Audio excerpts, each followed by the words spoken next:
with Taylor Swift and Kobe Collette. Yeah, Taylor Swift is the Muzak in the Nut Factory. Did I just hear a guy, good morning, bro. Did I hear a guy say he liked Taylor Swift? Yeah, what's up, KP? I don't know. I just heard a guy say, I'm lost. What's going on here? Yeah, she owns a milk factory. So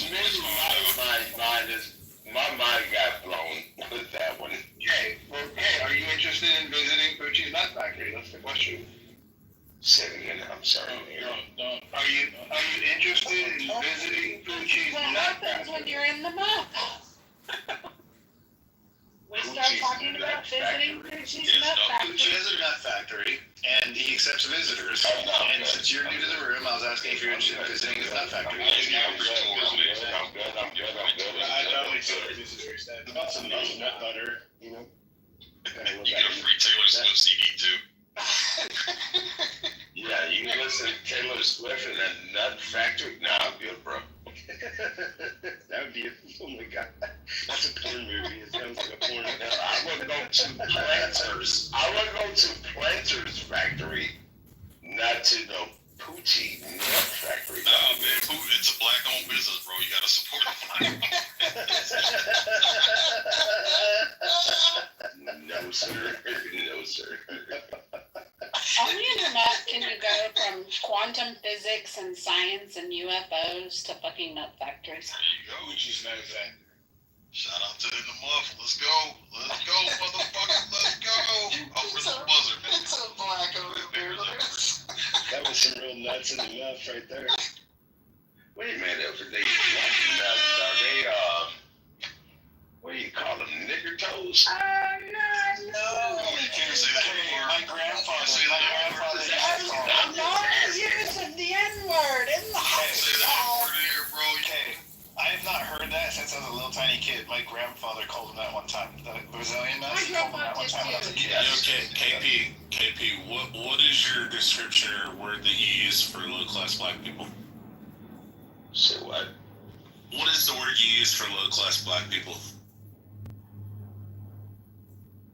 Low class black people. Don't say the N-word. We can't say the N-word, Kate. They are less fortunate people. Naggers. See, KP has K at the beginning of his name, and he can't say the N word or the K word. So No, because I was told by David. But in another room, I would say other things, but the moderators are moderating. Well, no, it's just one of the house rules. These are Mojo's rules, even though he's not here. But you know. Wait, where is Mojo? Right, so I have to respect. I was coming back last week. Sometime last night. Oh, he did? I was gonna say, I don't even. Yeah, he'll be back. Is he doing okay? He's actually doing really good, thank you. Good, okay. hey, what was that mansion be called? It's amazing that, you know, the way people record these rooms all day long. And we never see him in here, though. Oh, I didn't say he was in here.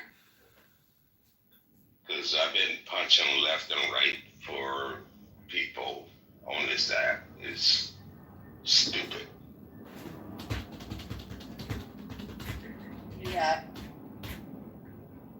Whoever did the gracias. What's grassy your ass? I don't know what you're talking about. Gracias. Happy Friday, everybody. One We've of had a lot of those people come up. Happy Friday, serendipity. You know, I love the weekends. Oh, he's here. He's been recording now. His phone died, y'all. It was really sad. Did you hold me? M16 A2 service rifle. Oh, 16. Oh, you guys are. It was a 16, yeah. How the fuck you would have a 16 With the display BFA on the end. I forgot about the BFAs. Yeah, we're doing some red team, blue team reconnaissance bullshit. You know, capture the flag type shit out in Pendleton. Yeah. So yeah, Those are called BFAs, like the end of the rifle. It's a metal thing we used to have to screw on there, so when we shot blanks, we couldn't actually kill each other with a blank. Yeah, and then two, it helps keep the gas in the barrel to cycle the bolt. Because if you don't have that on there, then the pressure just goes out the barrel and it won't cycle the bolt. Oh yeah. And you know what crazy, Stu, is Dad was like, this is the shittiest fucking rifle ever.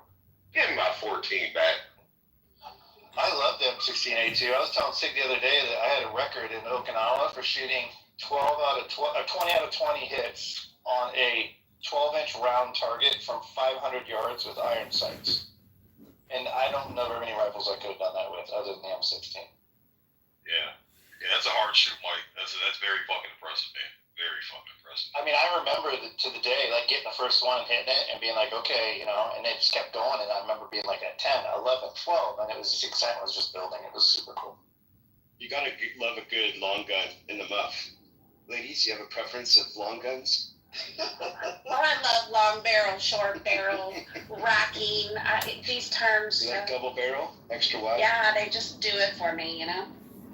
Hell yeah.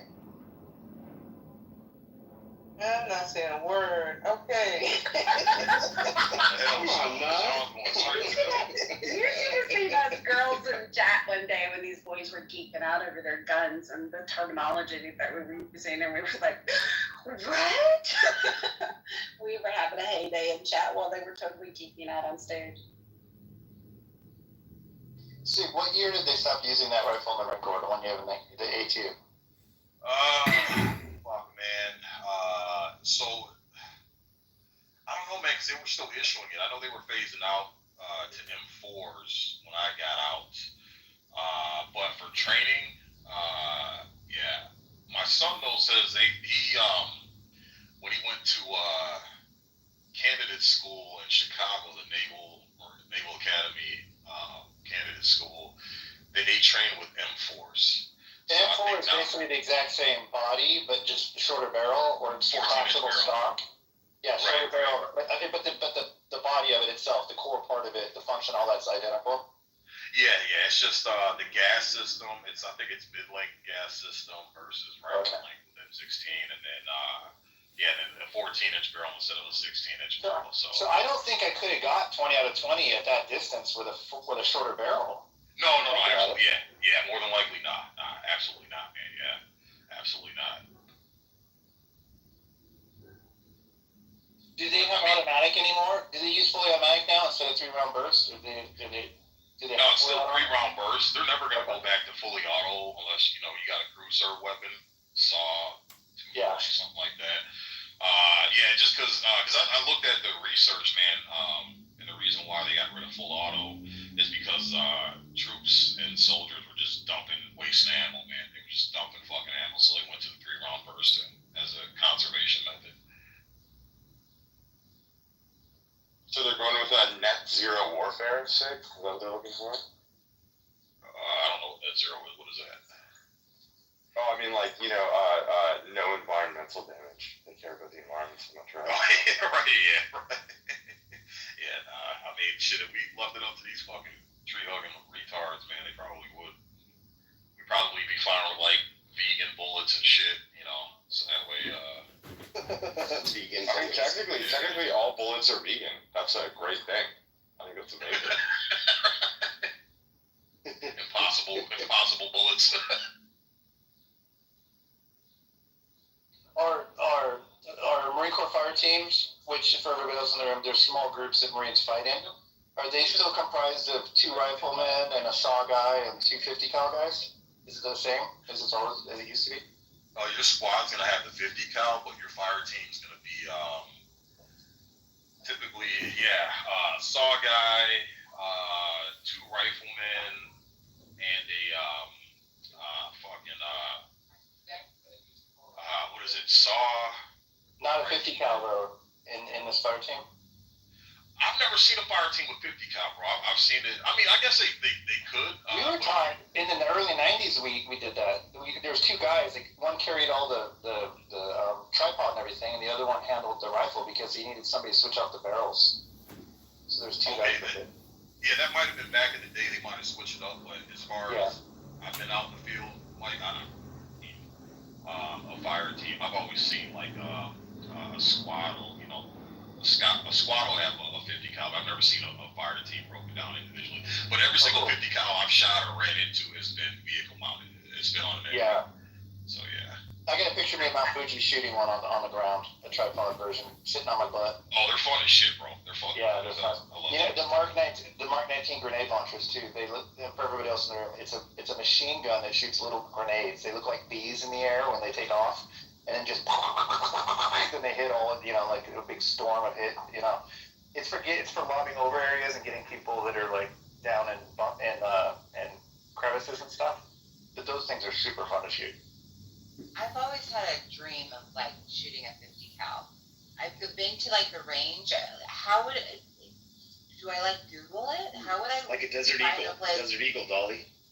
Oh, I would not want to shoot How one would of I those. find that? How would I do that? I live in Arizona. We've got lots of shooting I'm sure you could ranges. find a range that you should try out different weapons. Yeah, I'm sure there's ranges. I mean, the 50 cal is really fun because it has the trigger on it. You hold it with both hands. You grip it with both hands side by side, and then your thumbs press down, and the trigger is shaped like a V, like a butterfly wing under your thumbs. So you basically press the trigger with two thumbs at the same time. It's just it's really fun. Amazing. It's really powerful, and it vibrates the ground when it fires. And the whole ground vibrates, and the dust comes up off the ground while you're firing it. It's super Your fun. hands will be bruised as well. No, pistol, yes. If you're shooting a 50 caliber pistol, fuck that. I don't like shooting high caliber those things hurt. pistols. Yeah, Even and the shotguns. 357 ammo if you're not trained. Yeah, and I hate shooting shotguns too. Like, I love shooting skeet because it's fun, but then at the end of the day, it just fucking hurts. You know, I never got used to it. I love on Mad Max when they're always like on the top of the cars and stuff. Like that is one of my dreams, and to be prepared for the zombie apocalypse as well. I would like to put a 50 cal on top of something and ride around with it. I bet it's expensive because I don't know what the rounds cost, but I bet it's expensive. Like, to fire it the way you'd want to fire it, you know, like we did in the Marine Corps, where you just kind of lay into it and let it go nuts. I bet it'd be super expensive. Because I have to Google it. I don't know how much each round costs, but it's probably Big cal costs lots of money. What was it, like 40? I think 40 cal in California. The last I looked, it was like $75 for a box of 20. I'm gonna go see. I'm gonna see how much 50 cal costs. Hold on a second. Moved to Florida from October the 8th until December 31st. There is no tax in our lovely state, the only state that actually matters. I'm only kidding, I just happen to say that all the time. But yeah, no sales tax on ammunition or guns or fishing rods, boats, anything that'll get you outdoors. It's 50 cal rounds are $800 for 200, so it's $400. It's $4 every time it fires. And when you shoot an automatic, like we used to shoot it at like old aircraft shells and stuff, and you just keep going with it. So I never even thought about the fact that we're blowing money that fast. And that's on the cheap end. Like you start getting incendiary rounds. Tracers. Like that. Yeah, tracer. You're talking anywhere from $10 to $25 a round. Just holy shit. What you want to get? Yeah. 50 cal is expensive, man. Yeah, $4 is on the low end. But yeah, it gets expensive shooting 50 cal. And not let alone if you want to get a good, decent semi-automatic 50 cal rifle, you're talking no less than 15-20 grand. But I'm sure there's a place like in the state she lives in where you could like pay to experience one. I'm sure that exists somewhere. Oh yeah, they got ranges. You said you're from Arizona? Yes, yeah. So I've been to some ranges, but I didn't know that you could rent a 50 cal. Yeah. Yeah, they got some. More than likely, they're going to be an outdoor range because you got to have a lot of land for 50 cal. But Arizona especially, you'll definitely be able to find something in your area. If you're talking about a handgun, most of your indoor ranges will let you rent like a Desert Eagle style handgun to shoot in. But that wouldn't be the same experience, though, Stig. It wouldn't feel as cool. Yeah, not at all. Yeah. If you want to shoot a 50 cal rifle, look for an outdoor range that lets you rent it. It's probably going to be expensive, man. It's probably like $50 to $75 to rent it. But if you got the money to blow to get that experience, to even stand next to one of those things going off, it's like, dude, it's a good experience. It's awesome. When you're firing them fully automatic, you can only go for a certain number of seconds before the barrel actually heats up so badly that it becomes dangerous, and the round can fire out the side of the barrel because it gets red hot. So in the Marine Corps, another guy carries extra barrel, at least one extra barrel, and he swaps it out. So while you're shooting it, you pause, and then he unclicks it, clicks the other one. So you create so much friction from those rounds going through the barrel that that's how badass it is. Oh yeah, you can actually. There's videos, Mike, where these guys are firing full auto, and you can actually see the barrel start to fucking droop because it's so fucking hot. Oh, that's crazy.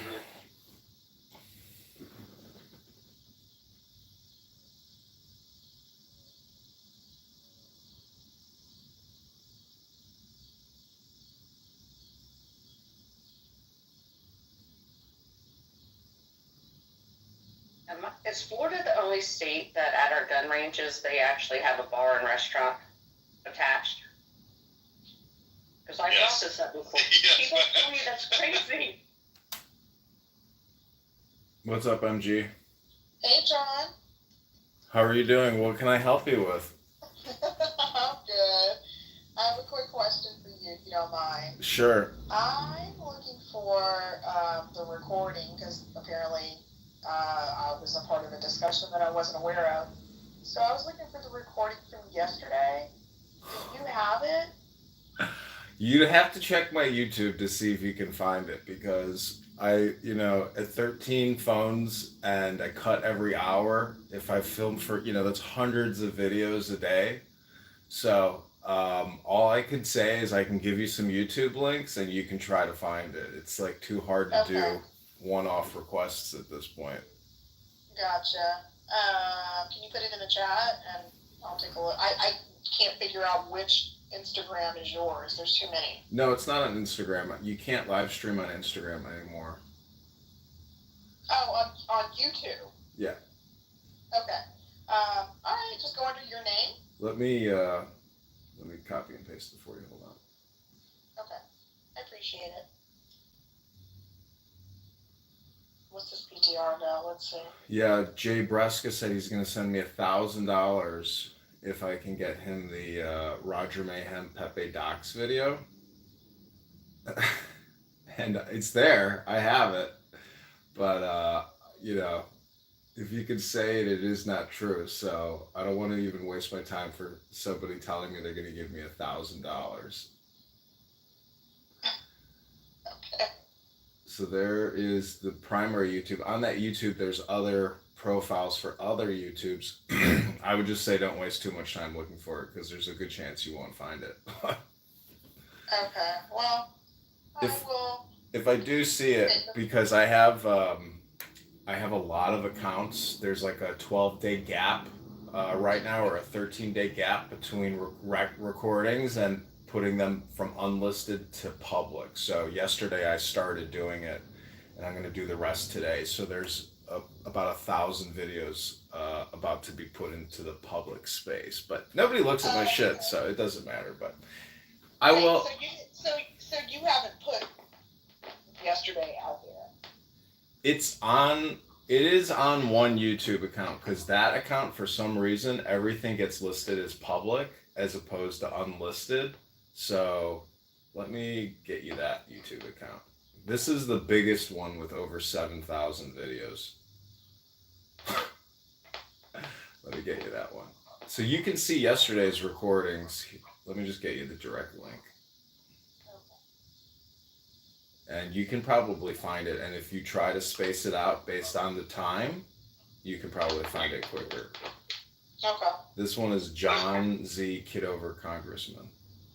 Okay, hold on. And if there's something you want me to delete or make private, just let me know. I appreciate it. I'm not looking to die on any hills here for streaming Clubhouse rooms.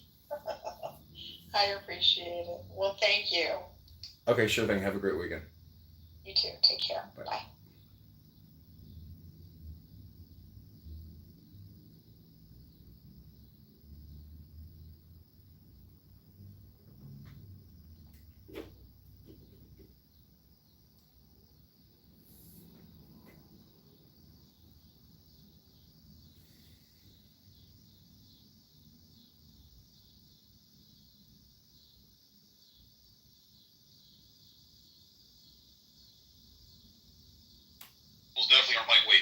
gotta definitely have some grip on that shit, or else it'll run from you. Yeah, the thing was serious. I just, like I said, I knew it was a revolver, and the barrel on it, gosh, it felt like the gun was probably 9 or 10 inches long. It was huge, but every time they shot it, it sounds like a freaking cannon going off. I'm just like, how does that little thing make so much noise? Yeah, unfortunately, you can't say the same thing for some East 3 and 5 now, but it's okay. Do you know what in the Marine Corps say? What I was always shocked by was the power of a hand grenade. Like the way that we never use them like in war or anything. I didn't use them in war or anything. But like the idea that you could throw into like a cave or something right now, or you can be in the cave with it and then it goes off. I mean, in real life, they're so fucking incredibly powerful. Like when they go off, the whole ground shakes. I didn't expect them to be as strong as they were. Yeah, the percussion off of grenades, bro, is ridiculous, man. Yeah, really shocking. That shit'll rattle your chest and your fucking jaw. It's just like the mortars, Mike. I don't know if you've ever been under mortar fire. No, I've never done that. Okay, yeah, dude, the mortars going off, bro, they were, because we had a mountain range on one side of the base there, so the Hodges used to go up there and lob mortars trying to take out our planes and shit. Bro, when the mortars go off, bro, rock your fucking chest, man, chatter, like your teeth are fucking chatter, bro. It's heavy, man, it's heavy. I don't know if you guys ever been in somebody's car that has like a really booming sound system. If you've ever sat in there and felt that bass, how it rattles your rib cage and all your organs inside, that's how the mortars are going off, bro. It's horrendous the amount of percussion they give off.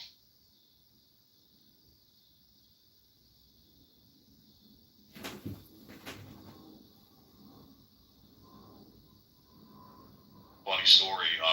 When I was in Iraq, it was a normal thing for them to lob mortars at our planes and shit, our aircraft. But whenever mortars went off, you hear the first one, it definitely would ring some bells. So everybody's running to grab their flak jackets and helmets and all their protective gear, taking cover and shit. So we had a mortar go off, so everybody's scrambling. I run in the shop to grab my rifle, my bulletproof vest, my helmet, all that shit. And my staff sergeant, right at the time that first mortar was going off, he was putting SpaghettiOs in like a little microwavable container. He was putting them in the microwave to heat them up to eat lunch. And as he's pulling them out, that first mortar went off and scared the shit out of him. So he like spilled the SpaghettiOs all over his tan camouflage uniform. So it was like right in his midsection, his torso section. So my sergeant at the time comes running in to grab his shit, and all he sees is me standing by my gear next to my staff sergeant, and he's just got all this red splattered all over his chest and stomach. So initially he thought he had been hit. So he goes running, like he's like, "Staff Sergeant, no!" He goes running to him and shit, like trying to render first aid because he thought he was fucking injured, but it was SpaghettiOs. So the staff sergeant's like, "Yo, get the fuck off me, what are you doing?" He's like, "Fucking SpaghettiOs, I'm good, man, I'm good." But it was like the funniest thing ever. That's funny shit.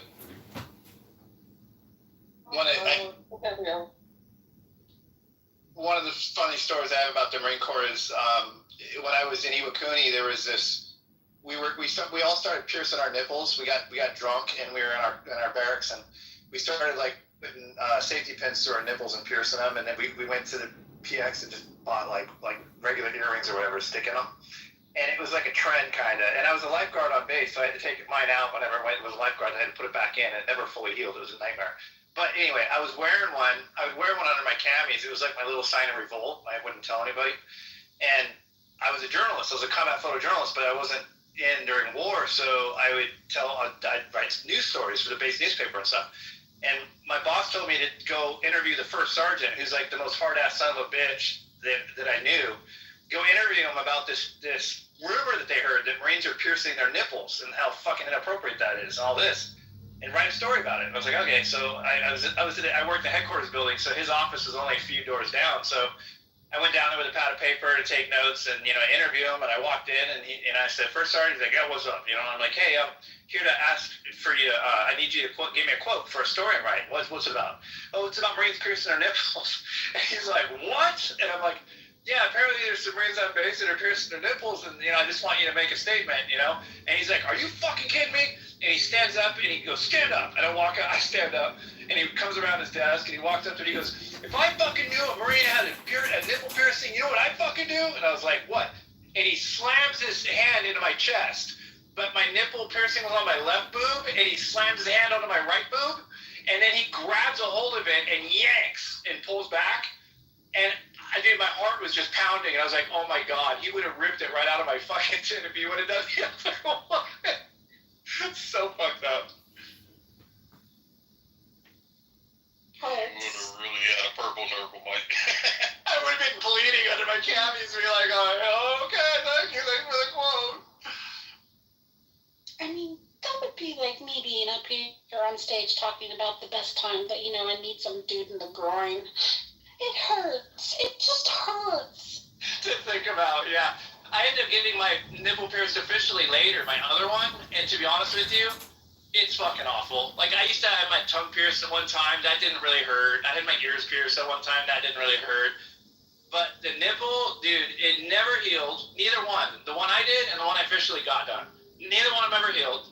And I finally just took it back out. And I'm like, fuck this. But they hurt like you think they would. It's horrendous, to be honest. It's not as bad as a kidney stone, but it's pretty bad. There's a lot of sensitive nerves in that area. Yeah, for sure. Hey everybody, good morning. I was thinking about putting together a musical called Roger Mayhem, the musical, a magical mojo positive vibration experience. Is anybody interested in attending an online interactive experience like that? Yo, I want to see Anne's mouth. Goodbye. Let's just see if I can block you, Jacob. So rude. Mike, I had no idea you had your nipple pierced, and one time, well, I don't want to say it. Never mind. Oh, Jesus. I don't need you to finish. It's all right. Yeah, you don't strike me as a nipple piercer, Mike.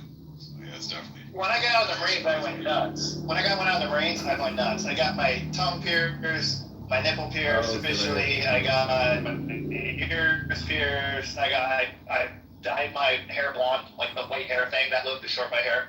I just went fucking crazy because I guess I was controlled before. Like I was.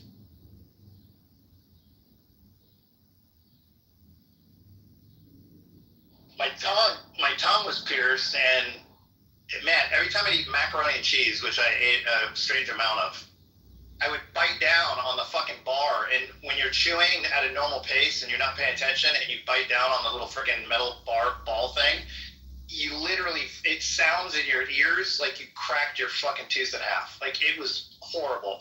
And my dentist was like, "What the hell are you doing? Take that thing out of your mouth. You're not gonna have any fucking teeth left when you're 40. I was like, "Okay, yes, sir." Wait, what did you have in your mouth? Like my tongue pierced in the mid '90s. He said your teeth. Late '90s. He said late '90s. He said it would cause damage to your teeth. Oh. Yeah, because the bar, I had a bar that was probably 1.5 inches long. It was fairly long, and I had a ball on both sides, a metal ball. But there's certain foods. It was usually foods like cottage cheese or macaroni and cheese. Those two for sure. Your tongue moves it around a certain way that's very different than other foods. And every time I'd eat those foods and I'd stop paying attention, my tongue would somehow be flipped a certain way where I would bite down on the bar, like on the metal ball, and you bite really hard. You don't realize that you bite as hard as you do when you're chewing. If you're not paying attention, you're biting fairly hard. And it would crack, and it would it sounded horrid. Like when you bit down on it, you literally thought you broke your teeth in half. And the dentist told me, he's like, "You're gonna crack your teeth. You're gonna crack your teeth by biting on it. You're gonna crack your teeth by it just smacking the sides of your teeth while you're eating, like all kinds of things."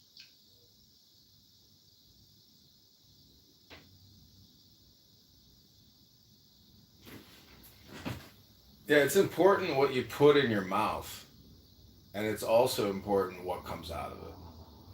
Well, see, when I did it in the 90s, it was a new thing that was super cool to do, and nobody made the connection that, like, oh, yeah, that's good for giving head. So, like, I never had a single guy make a joke to me about it back then. But then, like, fast forward 5 or 10 years, it was totally out of vogue, and now it's like, it's kind of gay for a dude to do it. So I have to say that it morphed over time, the reality of it.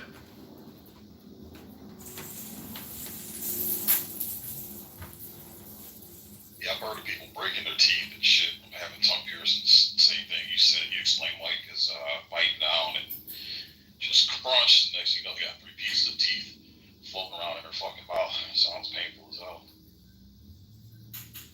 Well, and the noise like in your jaw when it happens, oof, or in your head above your jaw, horrible. Oh yeah, that's what I hate about going to the dentist, man. When I gotta get cavities and shit filled, dude, I can feel that little high pitch, high frequency whir, that fucking drill.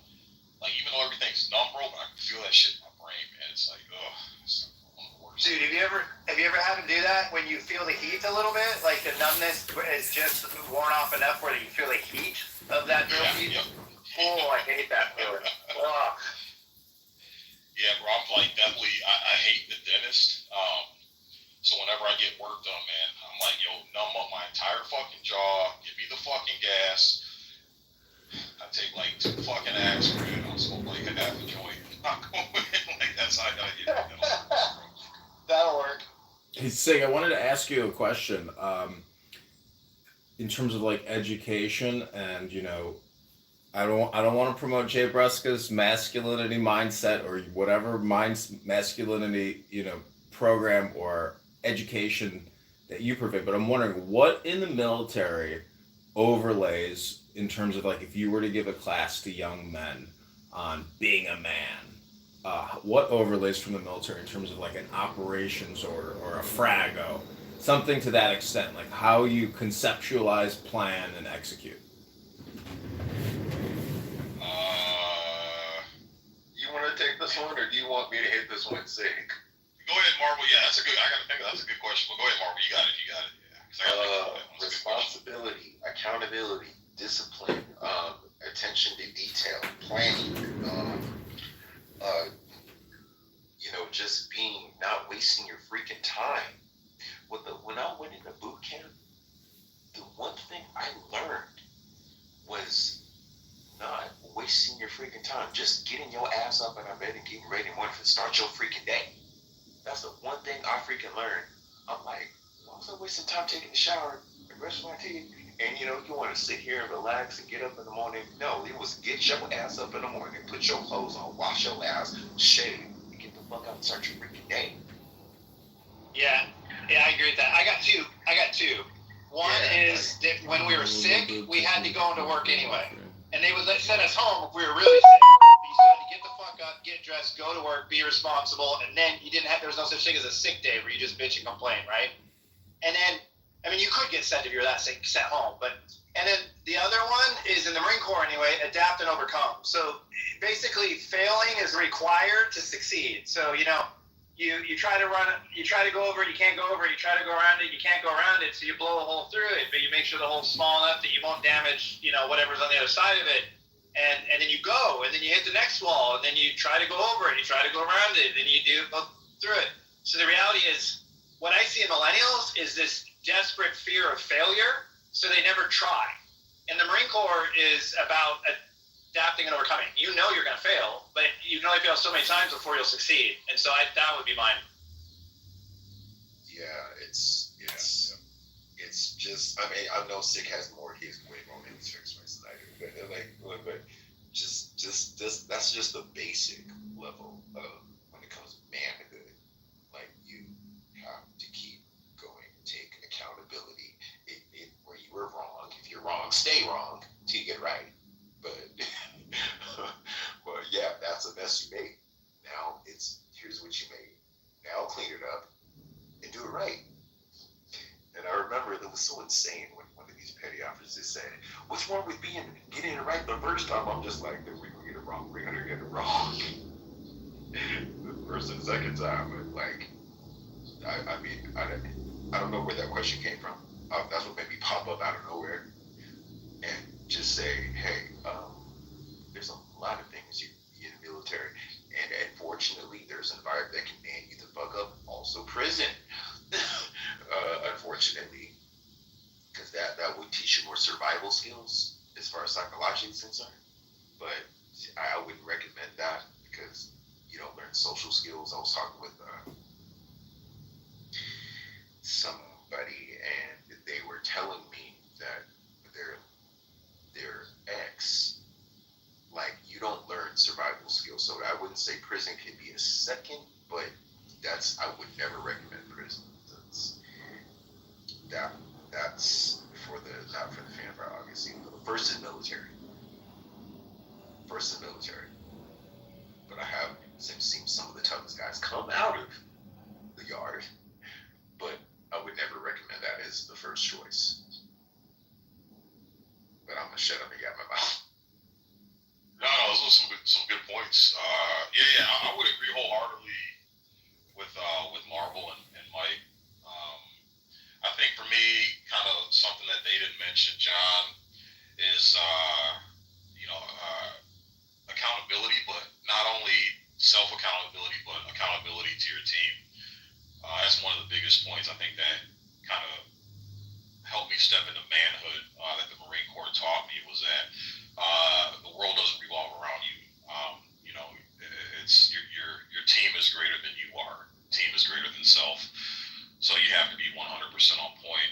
Then too, it taught me a lot about patience and forgiveness. I think that's a huge part of being a man. As far as not like the people, like you can't be so quick to dismiss people because the same people you dismiss, you're going to need them at some point. You're going to have to rely on them at some point. So that was a really valuable lesson that the Marine Corps really taught me. Something that I teach my sons as well. Just really look at how you treat people and don't get so caught up on surface level shit because surface level shit will put you in a fucking hurt locker, man. Later on down the road. So, but yeah, I would agree 100% with Marvel and Mike. Yeah, definitely. That's a good question.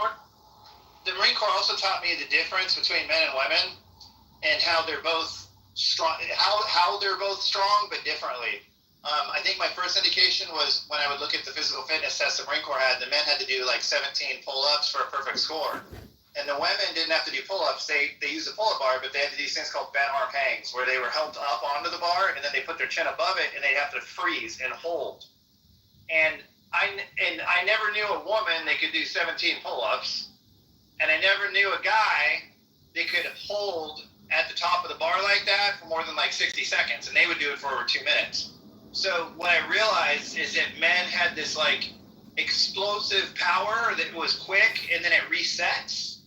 And women have like this strong, steady power that just holds steady, and how like both of them have purposes. And the more that they stay in their lanes, the more powerful the combination is. Because like we'd go on like 20-mile hikes with an 80-pound pack, and like I never saw a woman complete one, but I never held it against her because I just knew like that's not going to be her strength. But there's other things that she'll be strong at, and so. I guess that idea of explosive, resettable strength versus strong, steady strength has really like been something I've noticed since then in my wife and in my daughter and things like that. Are you guys talking about the presidential fitness test? Did you hear that they might be bringing that back to the schools? I don't know if you were talking about that, but we were talking about maybe think of that. I was talking about the Marine Corps physical fitness exam that we do, but that would be super cool. Yeah, to anything to encourage kids to physically exercise would be awesome. Hey, I've got a question for In the Muff moderators. I'm in communication with a campaign donor who wants to join the room but says he's blocked, and he's my #1 campaign contributor. I can say his name if you want to know the name, but I'm wondering if whoever's blocking him can unblock him so he can join the room. Name? I'll check my block list. It's the Clown House infamous and world famous man out of Brooklyn, Jay Breska. It doesn't matter if you're not a moderator. I don't have anybody blocked. I mean, What's going on? my block list isn't long, So I don't have a block. Jay Breska's trying to He's here. Jay Breska is trying to join us in the muff, but he's blocked, and so he's unable to join. So sorry to hear that. I don't have JB blocked. I don't either. Who on stage does those? Someone does. You have to be a mod. You have to be a mod for him not to be able to come in. Correct. And I have 0 people blocked myself. Oh, okay. So it's got to be. Whoever's talking to him, whoever's Do you have a talking to him, Nope, I don't have any block. I don't block. I don't either. Beth? whoever is talking to him, send him a link to the room and see if he can get in that way. Yeah, I'll send them. Yeah, I think he's blocked.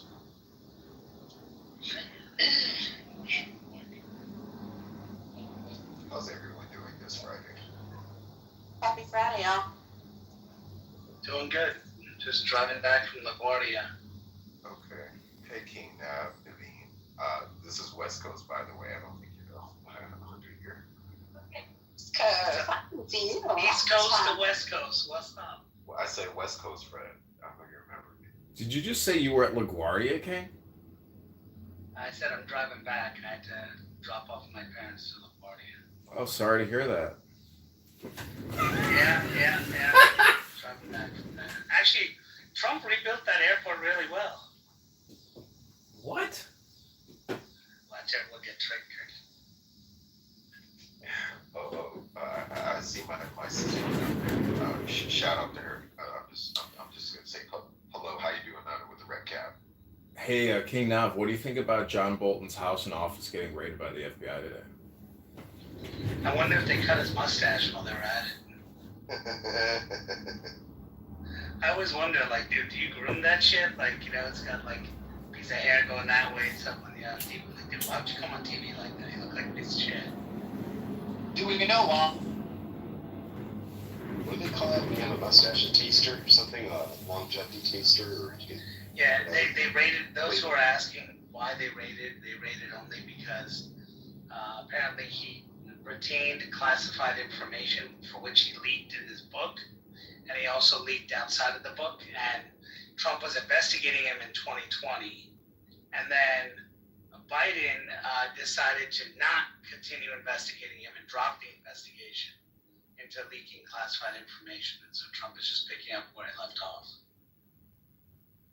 Another person falling from the good graces of Donald Trump after Trump going to him for virtually everything in his first term for a while, asking him to help him and to educate him, and then now it's totally turned. But don't you think it's kind of ironic? That's not what happened. Don't you think it's ironic that Bolton goes on CNN and says... It is what happened, actually. In John Bolton's book, he talks about how in the beginning of the first Trump term, he was dealing with a Korean issue and another issue. I can't remember what the other one was at the time. And that because we all know that he kind of won by surprise a little bit and he wasn't really fully prepared, he basically relied on the people from the previous Republican administration who told him that John Bolton was the guy. So he was calling John Bolton into the Oval Office on a regular basis to ask his advice for how to handle things over and over again. And John Bolton was trying to talk John Bolton into being the Assistant Secretary of Defense, I think. Yeah, it's in his book. So you're saying his account is factual evidence that you verified? No, but I'm saying that you and I have nothing. I'm saying that you and I have no way of knowing anything unless we can find some source and read it. And where the source comes from, if the Trump is involved in it, Nav, let me finish talking about what he said, and you can not believe it. That's fine. But other people might choose to believe some of it, okay, or all of it, or none of it. Everybody's different. So he kept coming into the White House over and over again, and Trump wanted to be Assistant Secretary of Defense, I think it was, and he wanted to be Secretary of Defense. He kept saying, I'm not going to be an Assistant Secretary, but Trump would not give him that lead position. He wanted to put his own guy in between him and Bolton, so he kind of wanted to be able to, he just didn't want to give Bolton the job. Bolton kept coming in over and over again. Eventually, Bolton got tired of being called up and coming in all the time because he wasn't being offered the position he was looking for, and so he went on vacation for like 2 weeks, and Trump lit up his phone for a while and then gave up calling him. And when he got back, he was urgently requested to come back to the White House. He came back to the White House, and Mike Pence was walking in the hallway where he was, and Mike Pence said something like, "Welcome to the team," and he said, "Oh, I wasn't offered the job." And Mike Pence said, no, but you're here, so you're part of the team. And so he goes in the book to describe how, not that Trump necessarily operates that way anymore, but how at the time, basically he was surrounding himself with people, and if you were there, he wasn't necessarily giving positions to the like formal way that it's done. He was just relying on people without making promises, because ultimately he wanted to maintain more control but still get the advice of the people that would typically be assigned those positions. So that was just an excerpt in his book that I remember him going into detail about. And Naveen says it's all bullshit, so maybe it is. Thanks. Welcome Mark to the room. Mark Rich is here. Mark, put Mark in your queue. Hey, Mark. Yeah, just to be clear, I said there's no, when people write these accounts in books and they don't cite other people, or there's no, like, for example, John Bolton's been on TV, never mentioned this, several times even promoting his book. When there's not other people corroborating, for example, there's been hundreds of interviews with Mike Pence, not a single time corroborating any of this stuff, right? No reporters asked Donald Trump, hey, is it true you offered this guy this position and he declined it? Like, what you would think they would ask, right? And all of this conveniently comes out only in a book, and never before, never after, from him. I always look at anyone, including Donald Trump. He's written a lot of stuff, and he makes a lot of comments that we don't know for sure what it is. So you got to look at what other accounts say. That's all I said. So I just take that position that when the president or even someone else says something, or media or someone else, I always like to find, is there anything corroborating? That's all. Sure, and I also like to use common sense and to think about the fact that basically if you take the Cliff Note version of that entire story, it's that he was not offered the job he wanted, and that he basically wasn't allowed to get it, and I can't imagine writing about the fact that they lost the job that they wanted to get. It doesn't make a whole lot of sense. It doesn't really make them look particularly good. But that's just one way to look at it. It seems like an odd thing to make up just to prove that you were not able to get the job that you think you deserve. So the same guys made up stories about how he was the one who informed President Bush that there wasn't weapons of mass destruction in Iraq. There's stories he's told like that too. That he was offered higher level positions, including the Secretary of State and other positions, which he never got. He talked about how he was thinking about running for president against and primarying George W. Bush at one point. Like, there's hundreds of things he said. Again, I'm not saying that this guy's a habitual liar, but I'm saying when people write stories and they write books, oftentimes they need to make the book sound good. They need to keep the audience engaged. And so maybe what he's saying is true. I don't know. All I'm saying is typically something like this, where you take a person who's a industry known person who every Republican knew, but also every Democrat knew and did, and you denied him a high level position that he was, claims at least he was qualified for. You would think that would be a question that everyone would have asked and say, hey, why wouldn't you consider this guy for it, considering the people he had in those positions were way underqualified compared to John Bolton's resume. All I'm saying is that may be a position John Bolton wanted, and he's just upset he never got it. Right, and that's fine. That's your fictional narrative that you've made up. That's a distinct possibility. And then we have the guy that wrote his first person testimony of what he says happened, and he was closer to it than you. And we don't have a whole lot else to go off of, so I guess we'll never know. But thanks for always being there as the naysayer. We all do know that John Bolton was one of the most listened to Republican operatives in the previous administration, and we all know that Trump was not completely prepared when he popped in. So we know that because he served a long time, and a lot of people came to him for advice, especially the Bushes. 1.5 years he served, less than that. That's not a long time. And in that position, and he served. No, he served.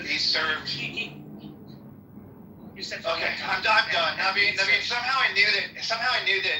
Even for two things, somehow I knew that even as a moderator, you're going to overtalk me, And I also knew that you were going to disagree with everything I said. So let's just call it truths, and I'll just chill out. Thanks. And by the way, over talking moderators sucks in every room. I try not to do it, but thanks. And it is against the House rules. It is against the House rules. Now might be a good time to review the House rules since we just had a little issue of doxing too. Rule number 1, no threats of violence. Rule number 2, no doxing. Number 3, stay on topic. Keep your shares brief. Do not interrupt speakers, especially the mods. Mods may interject when appropriate. The N-word and the K-words are forbidden on stage and in chat. Don't spam the chat. Don't bring your drama here from other rooms. English only. Keep families out of your mouth, and no speaking while eating on mic. There you go. So, moderators, I do want to interrupt your heated discourse because I know people come here for their dopamine and their coffee in the morning. But we do have a circulator, a petition signature gatherer in Rockford on the ground, ready to receive your hard-earned campaign donations. So he's been invited to this room. He knows it's live. I'm trying to get him up on stage. His name is Joe. Since congratulations, Sean. I'm happy for you. But since you did interrupt, I have a question for you. Why did you invite the doxing troll into the room? I didn't invite that person. I don't know who that person is, and I had nothing to do with that They were account. invited by you. I didn't invite that person. I don't know where you're getting that from. Okay. I hope you're not propagating the continuation of doxing of people on here. I am not. That's not cool. Well, I don't appreciate being accused of it, but I'm more than happy to defend my position.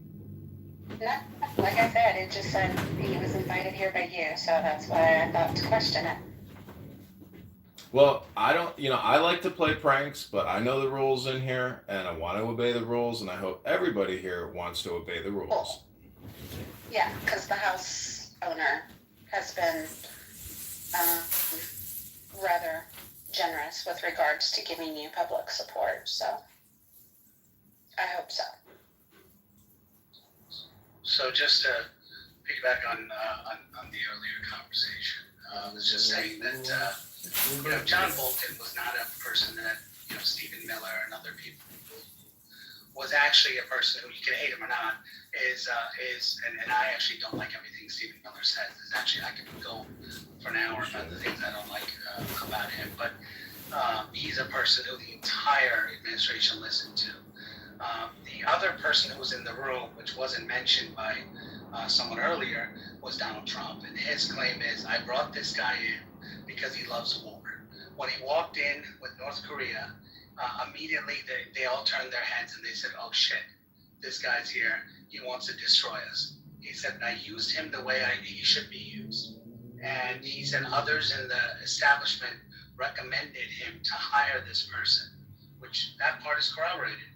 And he said, I need to bring him in a way that will allow me to say, hey, I don't want to do what these people are doing, but they also have to understand that if I need to, I will.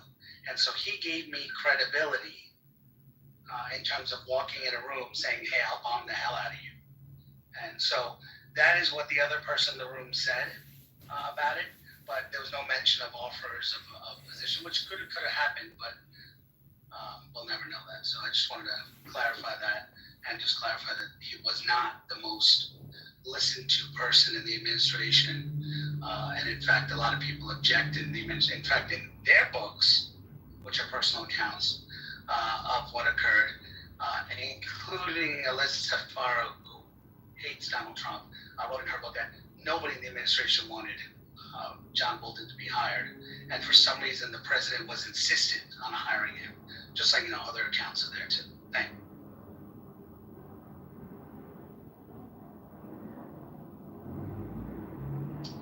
And we'll never know. But you have both sides of the story.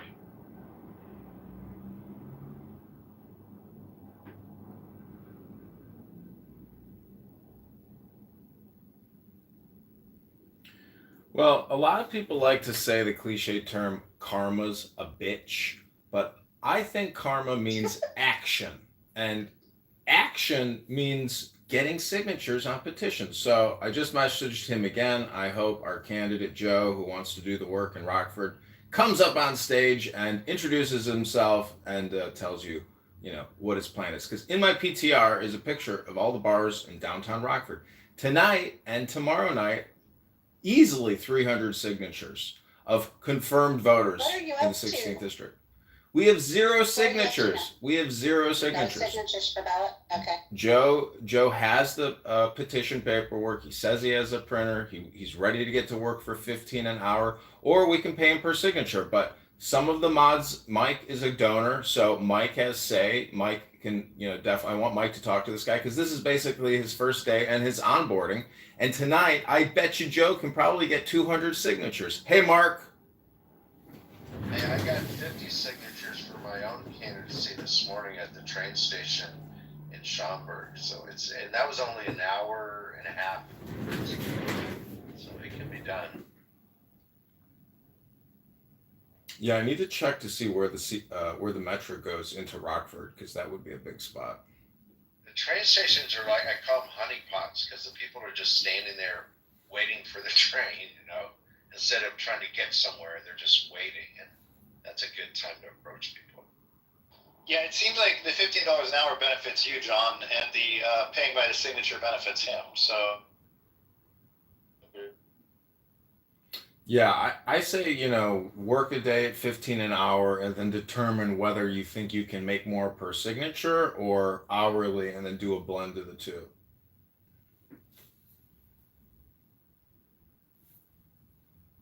Yeah, it seems like 15 an hour is super cheap. So if he produces any results at that price, you're going to be good.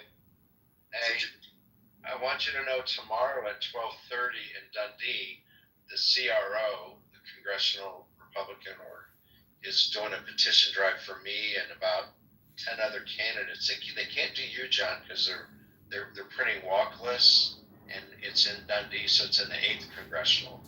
But anyway, they're going to have 50 people. So like I'm printing out 50 petitions, for 50 people, 100 petitions, 2 each. So if they each get 20, we'll have 1,000. I mean, I don't think they're going to do it, but if they did, we get as many as 1,000. Each person has a walk list to try to get only hard R doors and to try to get 20 in about 2 hours, because these people don't need to be persuaded. They're already, we know they vote in Republican primaries. We know they're going to sign. It's just a matter of whether they answer the door or not. But we also know where they live because we're literally going to their door. So we don't even have to have them fill out the address because we can do that ourselves. So all they have to do is just sign it. It's pretty slick way to do it. Yeah. When I ran for committee person in the 45th Ward, the woman who won, Estella Richards, who's basically appointed, her signatures were perfect, as if they were printed and done and signed all at once. And so I have suspicions, if that's not fraudulent, like outright fraud, because that's not. Yeah. The Democrats, they do this thing called round tabling. It's pretty well known. They sit at a round table and they each forge based on previous filings. And so it's usually not a copy, their original, but they forge these things like crazy.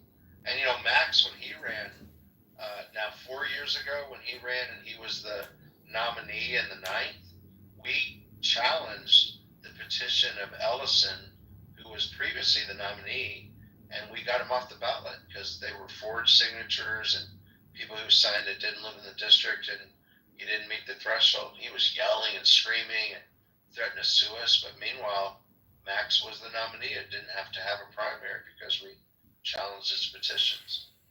It is amazing, but the hard work of getting the signatures guarantees you, the opportunity to actually win, because people will go against the pre-existing individuals, especially like, Steele, the commissioner who got pulled over for the DUI and told the Chinese cop he's got a little wanker. They can't win if somebody presents themselves. John, how many do you need? What's your minimum that you need? It's like 675. So basically just shy of 700. It's a little more than yours. And then what do you want to turn in, though? How many? I'd like to turn in 1,500 signatures. I was going to say mine's 750, and I'm hoping to turn it over 2,000. Because I know I have a challenger, and I know they're gonna challenged my Is petitions the already. challenge in Springfield? No. It's in the State Board of Election building in the city, downtown. Oh, that's good. And by the way, the last time they challenged Max, it's a long story. He stayed on the ballot just for committee man, but we had to get affidavits signed and everything. But anyway, Max got kicked out. He was yelling at him. Like his rabbi signed for him, right? And Max got the signature himself, and it's his good friend Rabbi Hurd signed, and they said it was a forged signature. Because it doesn't match perfectly with the way he signed it 20 years ago when he signed on the voters registration form. So that happens a lot when they challenge you. You just never know. And it depends on the judge if he likes you or not. It's very subjective. It is. Yeah. It was an experience meeting with the judge and the challenger's lawyer. That was a wild experience because it's basically like a public speaking engagement where you can't act. I mean, because maybe I didn't have representation, I couldn't actually technically do any real procedural stuff to force more communication in terms of like getting the challenger to appear and provide testimony. Well, so my experience is you have both parties there, either their lawyer and the candidate or both, and it's sort of like a negotiation. Each and every signature, they look at it and you look at it, and the judge says one way or the other, either in or out, and you argue about it sometimes. But Max, he argued so much that they had to ask him to leave. He got so angry when it didn't go his way. Well, I wish you both well in your campaign. Thank you. Good luck. Do you know that my district, the 8th district, Trump lost the 8th district, but only by 1%. So my district is now D+1. So I've actually got the closest race in the whole state in terms of a flip. There's nothing even close. The next one I think is a D5, the next closest one. I looked at your X account. Why you're not posting anything new on X? I know. I need to. Do you know anybody I can hire? I'm just overwhelmed. I had somebody and I let him go. I mean, I can retweet everything you need to retweet, but I mean, it's a question is, how do you want to use it? Like, do you really want to use it, or do you just want to keep it generic? No, I'd like to build an audience and do the whole thing, but I personally don't have the time to do it. I need to hire somebody. Well, you really... George, you wanted to say something? Yeah, I was going to ask you, Mr. Mark, what's your budget?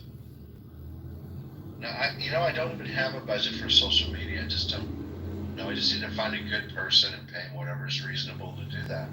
I know a good guy. If you have anybody reach out to me if somebody wants to do it. I've had 2 or 3 people do it in the past. I'm gonna DM you the back channels. Okay, cool.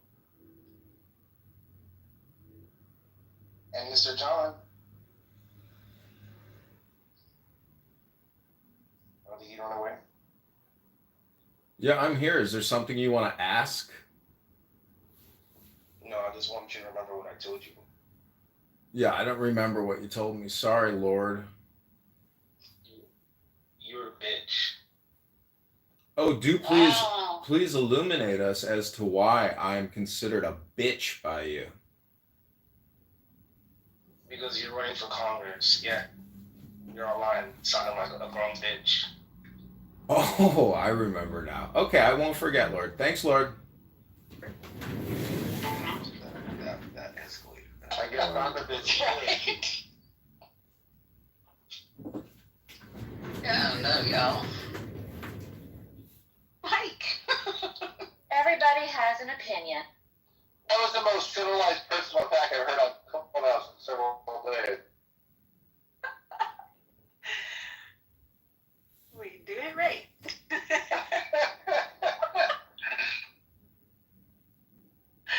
That's very anticlimactic.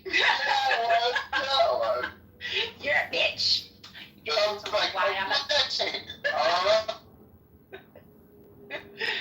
Yeah.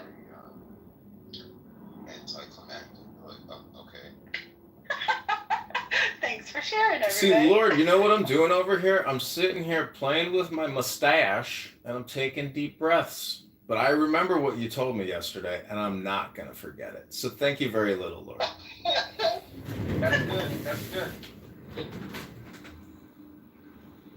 Oh, there's a back. Taking, what is it? Meetings and influencing people?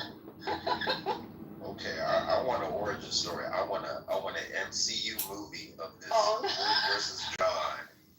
I want an MCU villain Iron Man versus Thanos right now. I want something. So funny how chill Lord was when he said it. He's like, "Hey John, remember what I said to you the other day?" Oh, Right. I don't remember. What was that? Oh, it was that you're a bitch. It's just funny. John's like, "Okay, thank you. I'll remember that."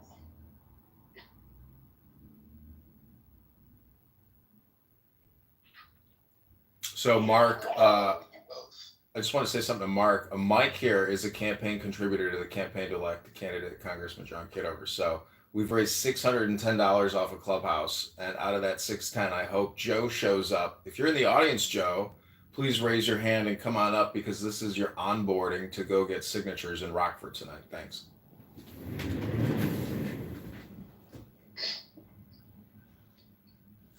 Oh, is it campaigner? Joe? Which Joe? He may or may not be in the room. He's not texting me back, but I'm Mark. Mark, do you think it's ridiculous that I'm going to force circulators and petition signer gatherers to come onto Clubhouse to do their onboarding? No, that's a nice one. Why not? It's kind of like a Zoom meeting or something. What's the difference? I think that's okay. I was trying to give you a shout out, so what? Down below in the group, sorry. Oh boy.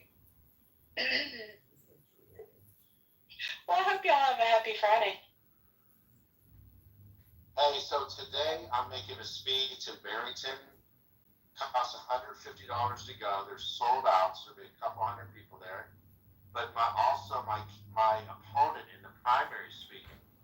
So should I go for the artery, or should I be nice? What do you think? Me personally, I'm a kill him with kindness kind of girl. Yeah, be a gentleman and be a bigger gentleman than the other gentleman, and you will win. Kindness, yeah, kill them with kindness and be a real gentleman, real classy. Let me ask you guys something. Let me just tell you what I know about her. Her name is Jennifer Davis. Anyway, she's got 10 kids, okay, and 3 of her kids are adopted, and 1 of her kids she put up for adoption. You know, she gave away for adoption. Like, she just seems a little bit wacky. Is that wacky? Am I wrong to think that's a little strange? Or what do you think of that? I think that, particularly from a female standpoint, a lot of women are going to look at you in a very poor light if you try to weaponize a personal situation that we don't know the circumstances to. Yeah, no, I haven't attacked her at all. I'm just curious what you guys think of that. And then the other thing is, 1 of her 10 kids is a girl named Pearl Davis. She's kind of famous. She's on, she has over 1 million followers on Twitter and stuff, and she's partners with Nick Fuentes, for example. He's sort of a pro-Hitler. I follow her. Wait, what? I'm sorry. You know her, Pearl? Yeah, I follow. I've been following her for a while. Wait, so I'm not running against her. I'm running against her mother. No way. Yeah. Oh, no. Hey, you see how his sound just stopped working real good. No, keep on talking, Mark. No, get your audio up. No, well, I'll try to listen. So can I attack her? No, go and get your audio up, because your audio is stuck. Well, I'm in a restaurant. I don't know what. Yes, Mark, attack her personally. Takes 20 to 1. Yeah, don't have your audio messing up right now, because I just heard that shit. Can I finish? May I finish? Oh, I'm sorry, Jim. Sorry. That's okay. I just want to give him some solid advice. Negative press gets 20 impressions to 1 with positive. I ran 4 campaigns and won all of them. And focus on the agenda. Run far away from personal attacks. That's just my humble advice. I 100% agree, Jody. That's a very female perspective. And females oftentimes determine elections, so.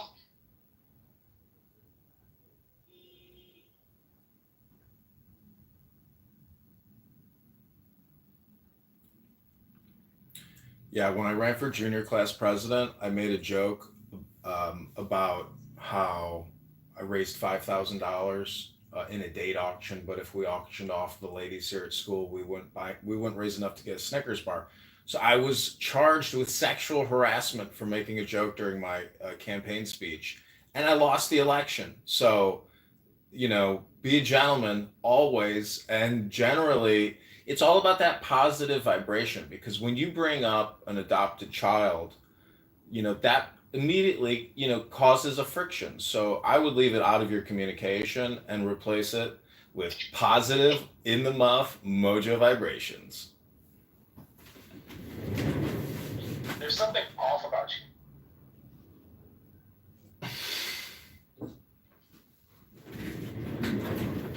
You don't like positive vibrations, Mikey? See, you got to understand, if you think there's something off about me, that is merely a projection. You are literally, putting something maybe about yourself onto me. But if you have something specific instead of a generalization about me, feel free to share it in the muff.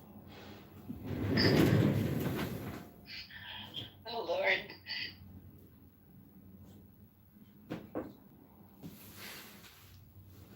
And this event, Marcus, tonight? Yeah, it's at 6:30 in Barrington. I have another event too in Pingree Road, but anyway, so I'll be at both.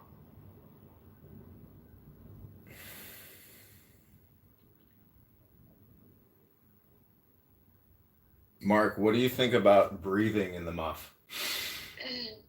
I like Selectively Social's profile add-on. Very good PSA for Clubhouse. Inside every person you know, there's a person you don't know.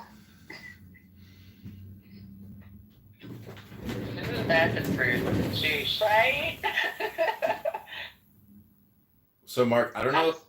Oh, go ahead. I was just going to say, I'm still a fan of to live with somebody is to truly know them. Yeah, a lot of people who casually date, you don't know another person until you live with them. For example, I try not to show people my recording studio room because they would say, why do you have 15 phones pointing at one phone?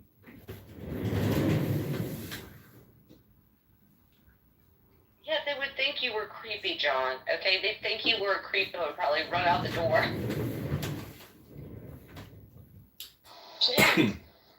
Oh, Wait, John, how do you explain to people when they ask you about that? Like, isn't there a way to maybe someday monetize all that content that you're recording, or what do you do with that?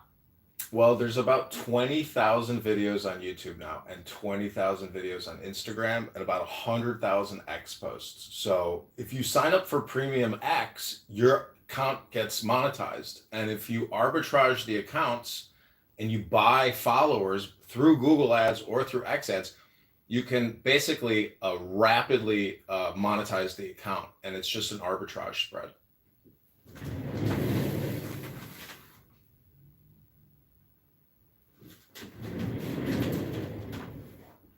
But I don't think people are going to be that interested in watching old Clubhouse rooms. But nonetheless, yeah, the goal is I'm killing two birds with one stone as I campaign for Congress, because Congressman John Kitover is a brand. And essentially, I've got 30 YouTube accounts, all branded Congressman John Kitover, with 20,000 videos. So if I were to, build up more followers by buying followers through Google Ads, it allows you to monetize the account very rapidly. But at this point, I'm really taking my sweet ass time because I don't know. Clubhouse is a lot of fun, and the reason why this room is happening right now, and there's two anons in the room.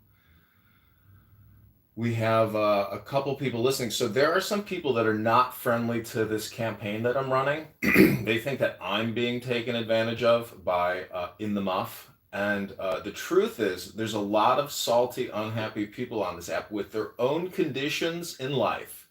That means their reality is not optimized. And so, part of what I'm doing here on Clown House, I hope is therapeutic for others and myself, and progressive in the sense that we achieve greater responsibility and power, and we help right the ship, which is basically that the economy is totally artificial, that we're borrowing and spending just to pay ourselves.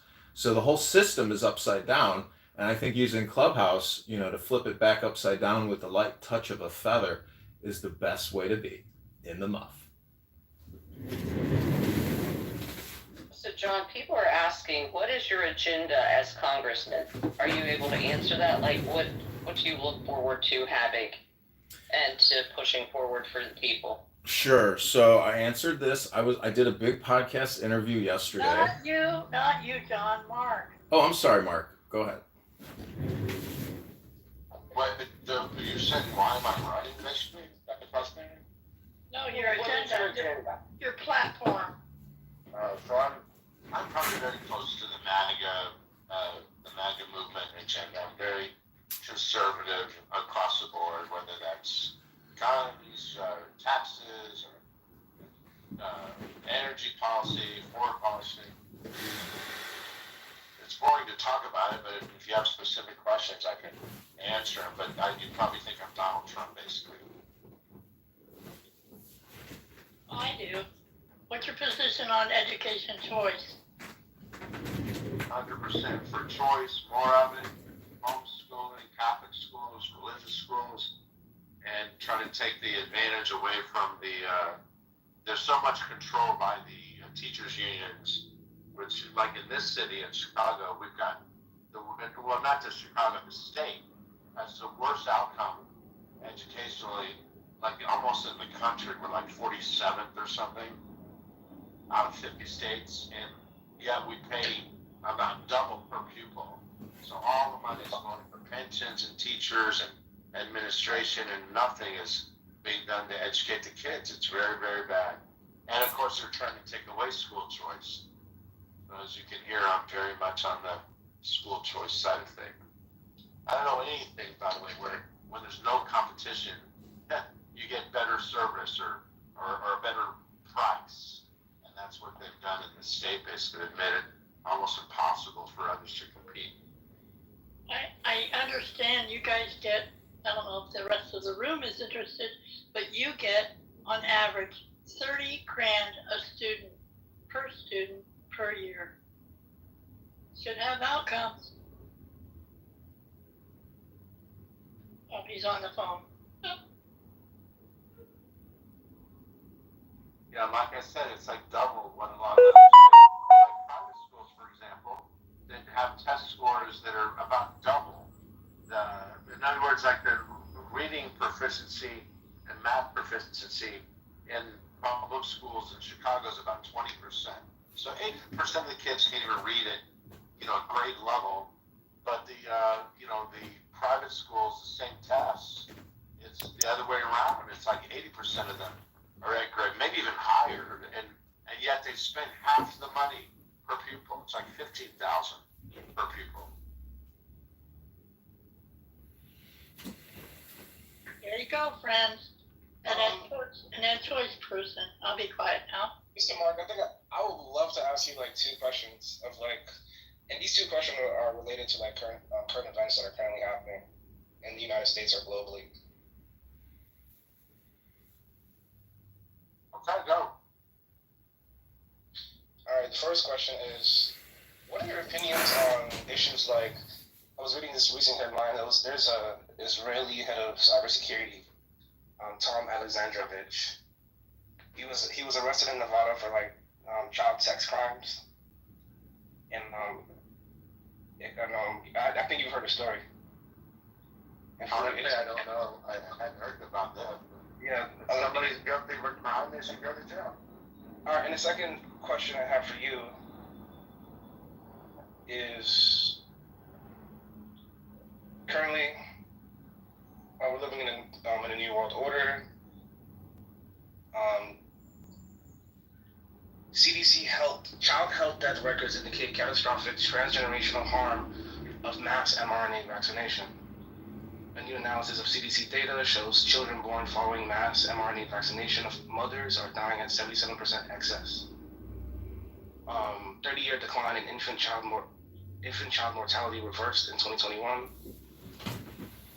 There seems to be like a transgenerational effect, sustained excess mortality in children never injected or infected with COVID.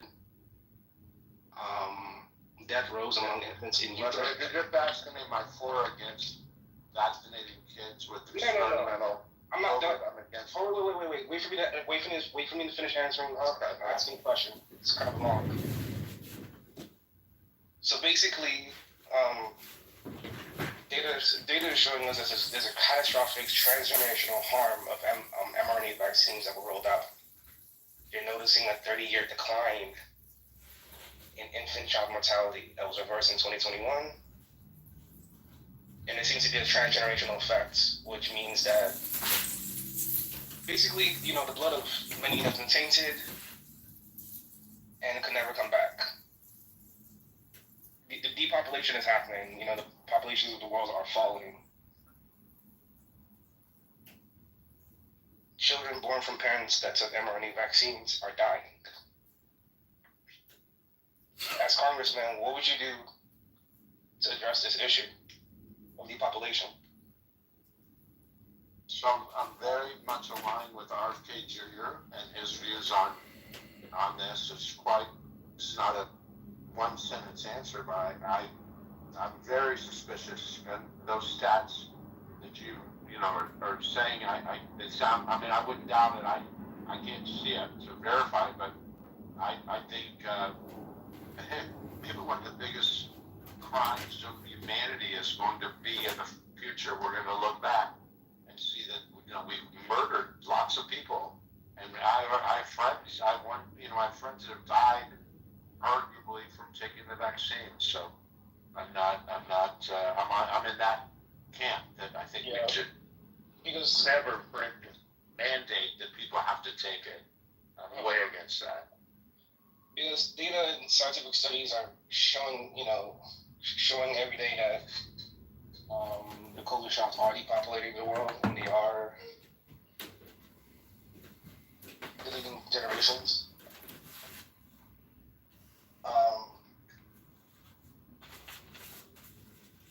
As a congressman, would you ever suggest something like sending someone like Dr. Fauci to the DOJ? Why not? Yeah, sure. How serious of an issue do you think this is? He should go to jail. How serious of an issue do you think this is? My intuition is that it's very serious, but I'm not a medical doctor, so I don't know what I'm talking about. I read the same stuff you do sometimes. Yeah, well, I have an opinion. That's what I'm going to hear yours. People, you don't tell me about that. So if you can say multinational, why can't you say Pakistan? I mean, it's no brainer. Ang ba't ba daw?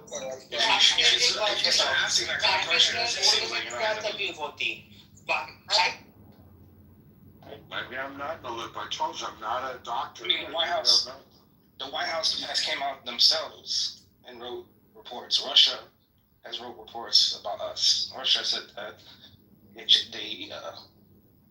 United States and DARPA, they blamed them for the creation and release of SARS-CoV-2 years ago.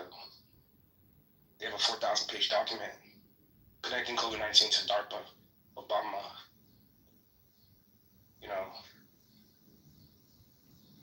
They already know everything. Russia knows everything.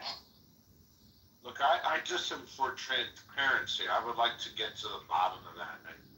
I know that they were, even me, like if I said something bad about, COVID and the origins of COVID, they take my account down, Did you and or your family take the COVID-19 vaccine? Well, we're about 50-50. There's 6 of us. Did any of your children take it? 2 did, yeah. I mean, I don't have children. I can make up their minds for them. They're adults. I mean, to be fair, I'd be skeptical of taking Russia's opinion on America. That's probably one of the more problematic countries to take advice from, but just on that one example anyway.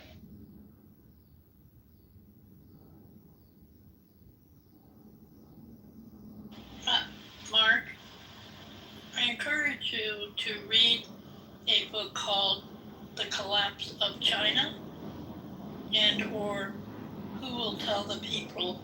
They're both pretty timely. Okay. That's interesting. I'm going to write that down. Thanks.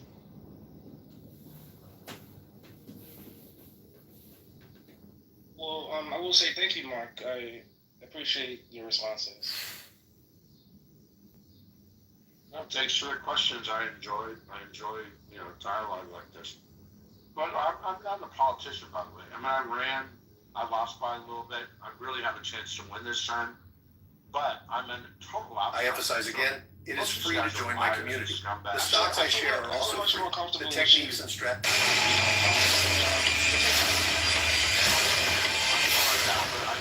I'm just saying, I'm concerned about it. I ran in November, I lost by a little bit to a guy that spent $8 million and it was the special price in Illinois. This is your life. We've been there for 10 years, so now I have a real chance to win. I've seen my share of those souls, I'm beyond your reach, son. Politics there, and that's why I'm running. There's so much corruption and lies. I'd like to get to the bottom of it. This thing's broken. I think there are other things that are lying to us. Visible man. Yes, I wish you had lots of luck on your campaign. How long was it, brother? When you went limping off into the woods? The girls left us. 20 years. Where did they leave us? Yeah, I mean, the words are really winding down, so I'm giving a shot at it if you want to. Yeah, but this is a great day. Alright, sounds good. Everybody have a good day. We'll be back. This room will be open tonight. We're going to do some fun stuff tonight, so check in.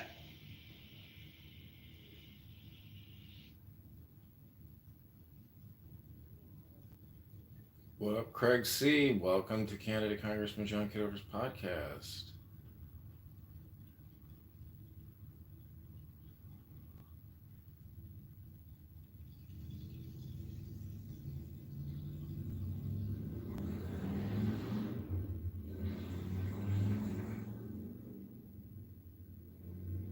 Oh, you're fake, Craig C.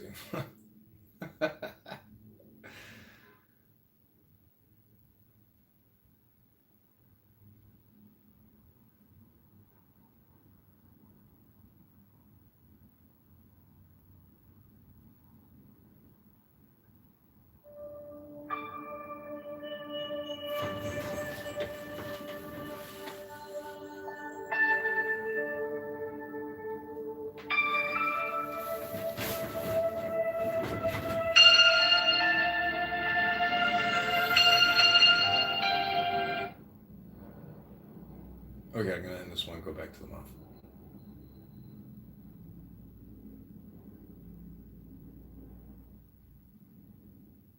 Okay, welcome back to In the Muff.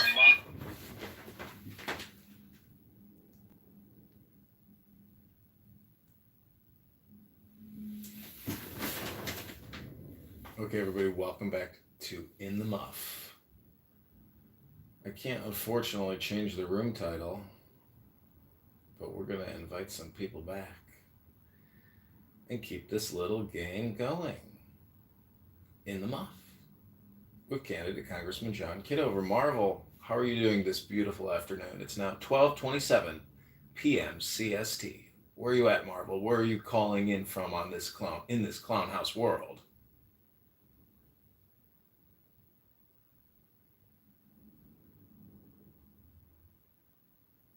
And why don't you come up, because I think you're going to be an instrumental component of this campaign with your walkaway movement. Did we decide that we're going to work together on the campaign? I know you said you would talk to Joe Hero and get the okay. It sounded to me like he was okay with it. I know you got a big TikTok audience. I saw you crushing it one day. I was like, wow, look at this.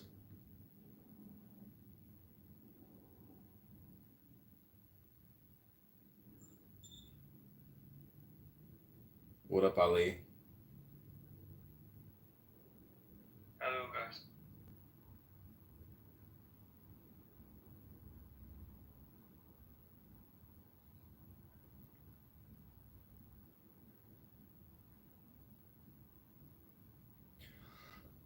Okay, so that's pictured PTR. That's myself and former Congressman Ron Paul. Ron Paul just had his 90th birthday party. I pray that everybody in this room can get to 90 at least. It's a big, big energy can make it to 90. Gotta have a lot of positive mojo vibrations.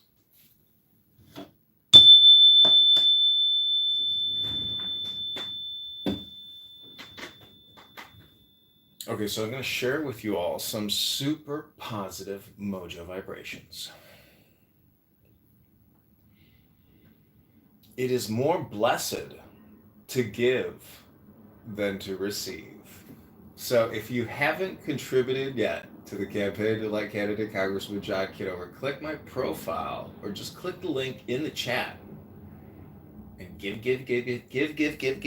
because it's better to give than it is to receive. So remember, give.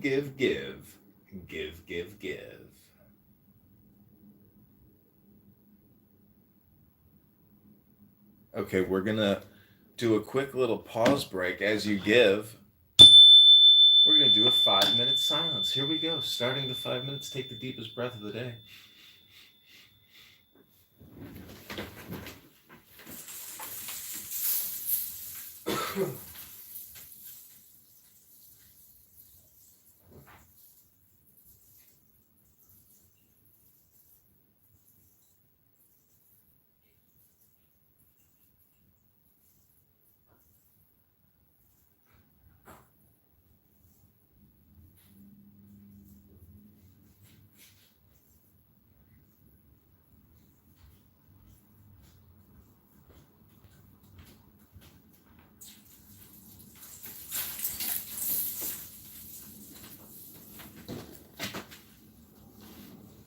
Back to the room. Where'd everybody go? Oh, we're doing a 5-minute period of silence because there's always so much chaos in the muff. I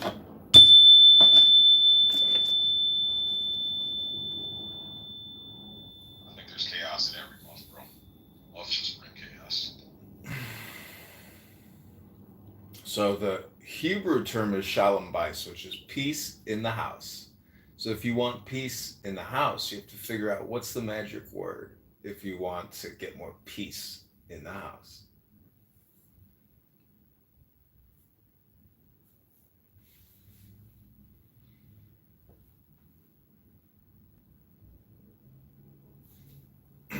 It starts with an S and ends with an E. What does it spell? Sentence.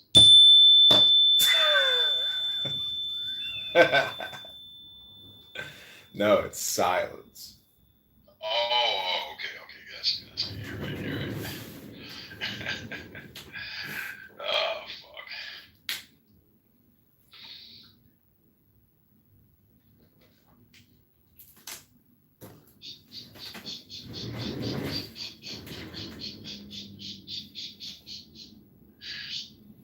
Alright.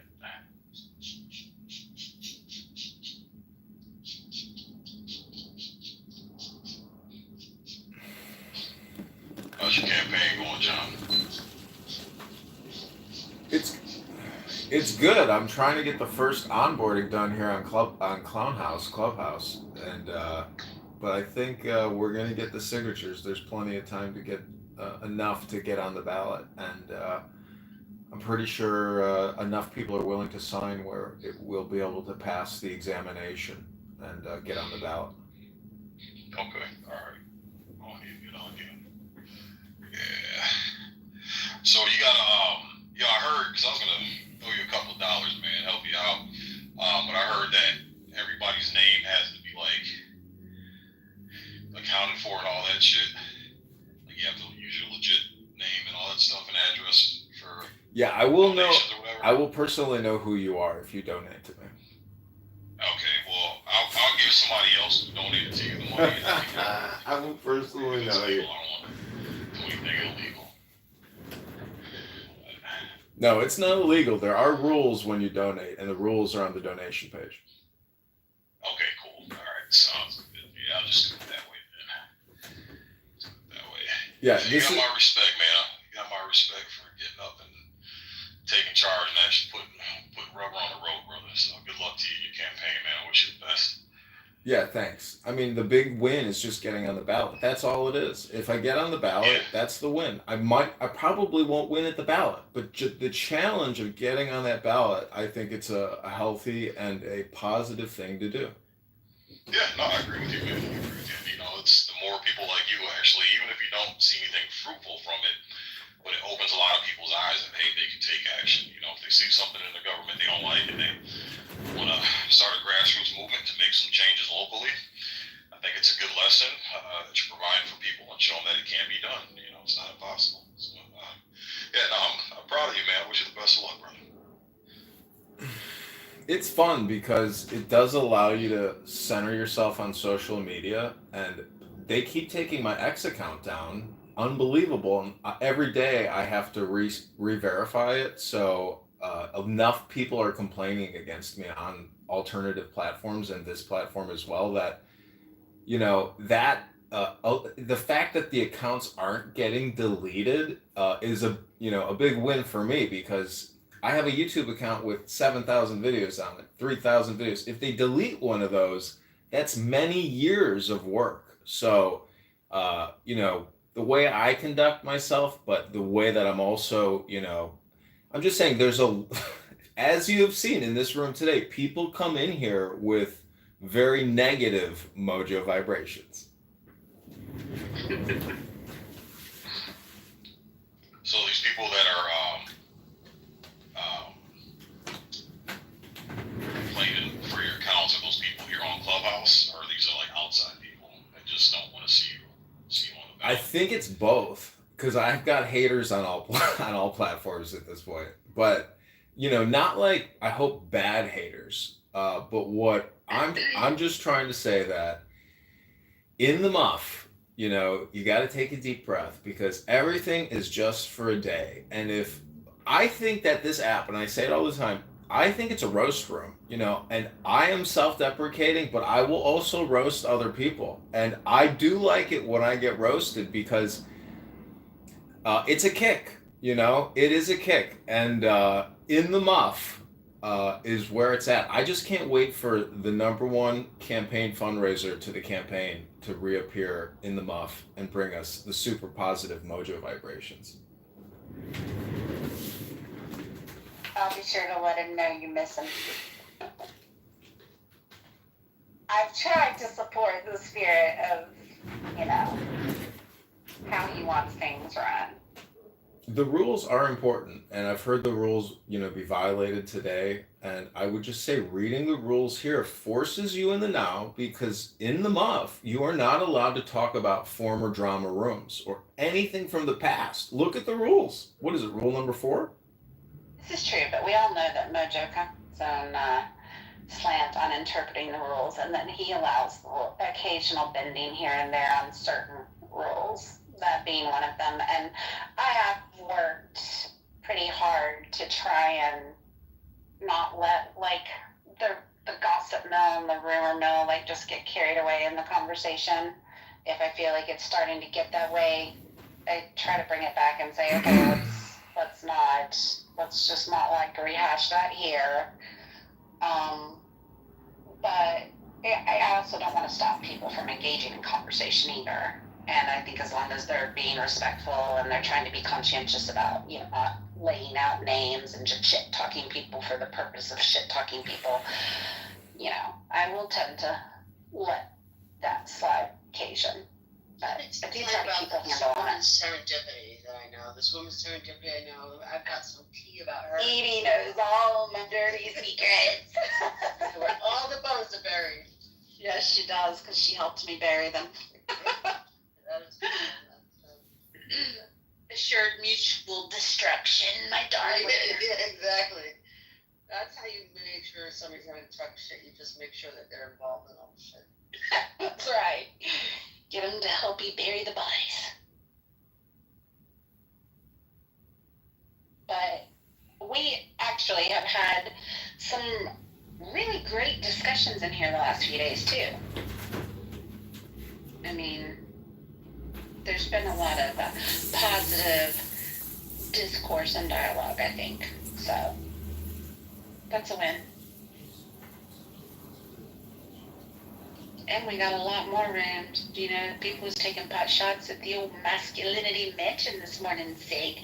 Not pot shots, but airing their grievances. And I said, you kind of got to take that house for what it is, though. It's boy locker mentality. You're like, well, hearing the guys be guys. Exactly, man. It's amazing how people get bent out of shape because someone doesn't agree with their opinion, man, or their take on shit, and they take it to heart, man. I'm like, God damn, bro, just don't go. If there's a place where you're gonna hear shit you don't like or doesn't align with your thoughts and ideologies, just don't fucking go. That's right, If I'm in there listening and I hear something that makes me feel compelled to want to jump up on that stage and argue, I'm like, it's time for me to go. I gotta go. I'll see you later, Sig.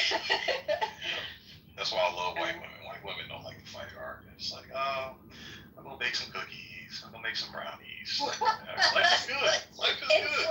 It's hyperbolic stuff. I mean, I think you guys are hyperbolic sometimes, and I think that's to get a reaction. It's like, okay, I got to step out of my feelings on this because this isn't about me. They're engaging, and there's a tactic there, and it is it's a dude space. If there's one place on Clubhouse where I expect men to go and act like men, it's in the masculinity mansion. It's a dude space, and you guys should have that. You guys should absolutely have that. Yeah, I said in the chat earlier that it's about being extreme and hyperbolic so you can move the needle and have some influence on these millennial betas. Z-er betas. So you can't get their attention if you're just going to be polite all the time like they demand. You know what I mean? You gotta be hard. And let's face it, guys don't oftentimes like just polite conversation. Guys, they like to do their guy thing and not be tone policed constantly. I think that's just a good place for a dude to go and not have to worry about tone policing and curtailing his speech and not, offending the feminine sensibilities of the women. I don't know. Well, I like it. It's like you said, if you don't like it, just don't go in there. I don't know why anybody would go in there and then complain about it. Just don't fucking go in there. Like, what? Yeah. Thank you. Yeah. Nobody's forced to go in there. It's not. I don't get that. No, me either.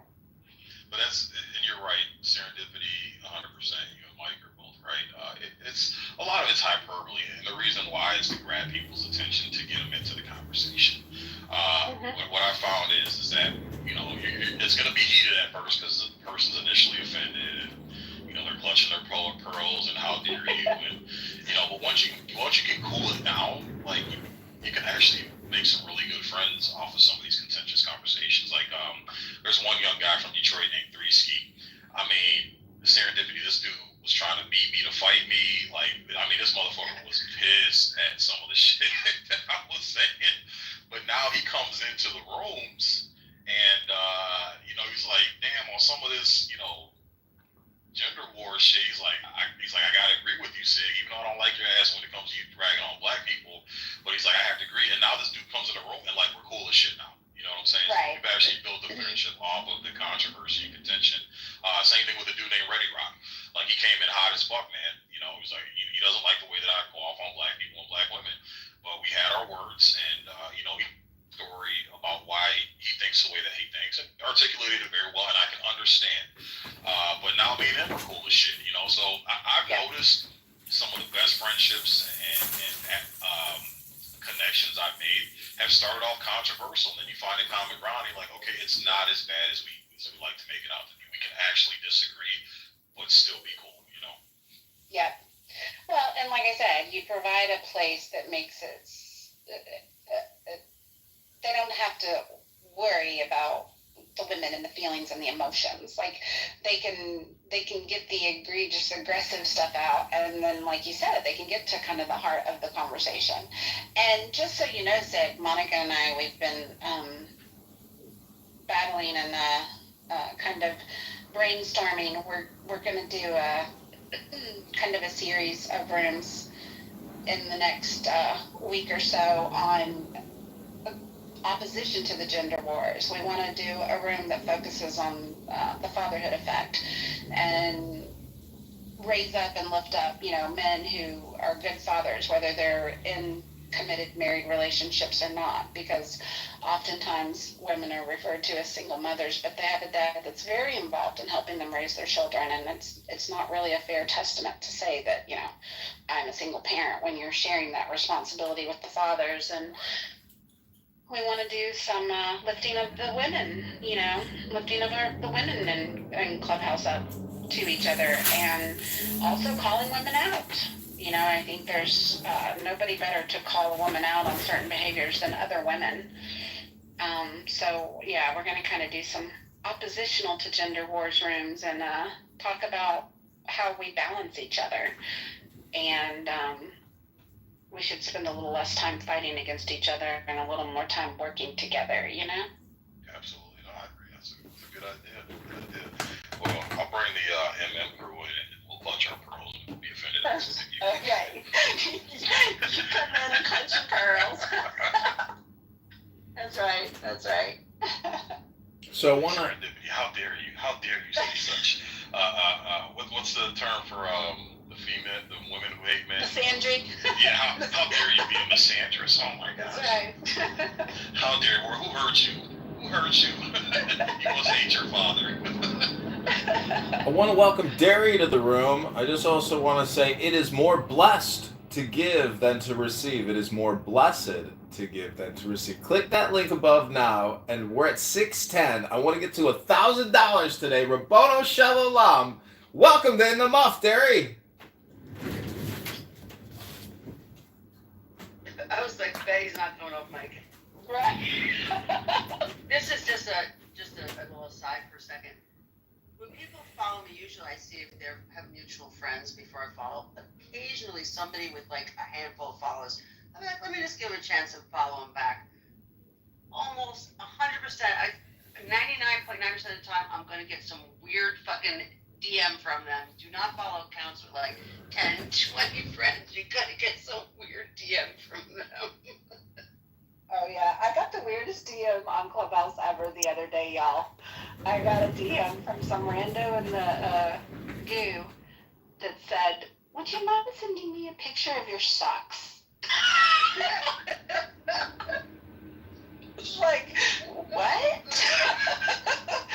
What? Yeah, no.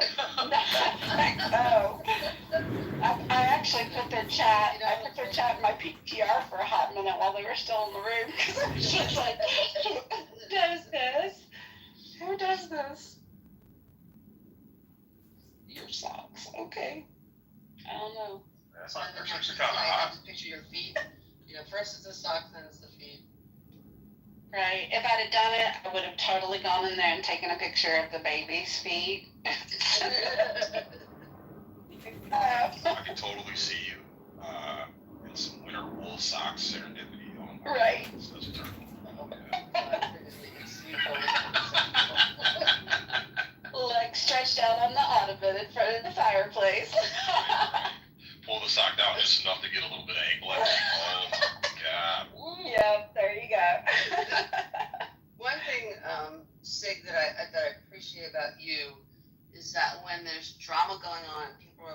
person that you always ask for receipts, and you're always, I think, very good about not letting people run their mouths unless they, have something to back it up with. And you did it with me once. I'm not going to mention the person's name because they don't deserve my attention. But and I appreciate that you try to be level-headed with the drama.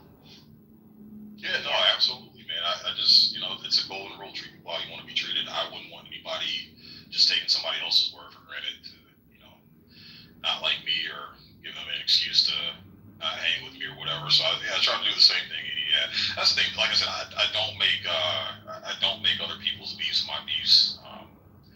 It's just I just don't, man. It's just been my rule for a long time. So if unless you do something egregious like your role play, you actually are a sexual offender. Something egregious like that, then yeah, I wouldn't fuck with that person regardless. But just stupid shit. This person, why are you hanging around them because they did it? I don't care. I don't care. And if it's that bad, then show me something that they did. And if you can't show me, then shut the fuck up. I don't care. Yeah. Yep, I agree. I don't know. I try to lead with giving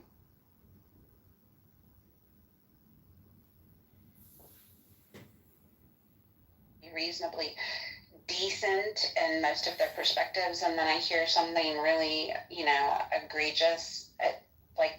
I want people to lead with giving me the benefit of the doubt, so I'm going to lead with giving them the benefit of the doubt the majority of the time. Yeah, it's so easy for rumors to get started and people to run with them, and the rumors get multiplied into more egregious shit. And I'm just not a huge fan of destroying people's reputations off of rumors, dude. I've seen people like crash and burn who got rumors spread around them that weren't true and just lost a lot, man. It's just not fair. It's not right. It's not right. Yeah, no, I agree. And then too, it's like, I'm sorry, sir. No, just go ahead. I was gonna say too, and it's like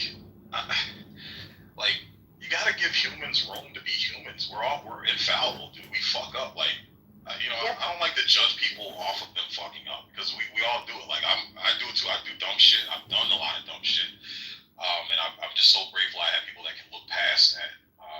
And it's just I just judge people on how they come back from their bad decisions or mistakes. If you own it, you take accountability, you take 100% responsibility for it. Say, you know what, yeah, I was wrong, my bad, I'm sorry.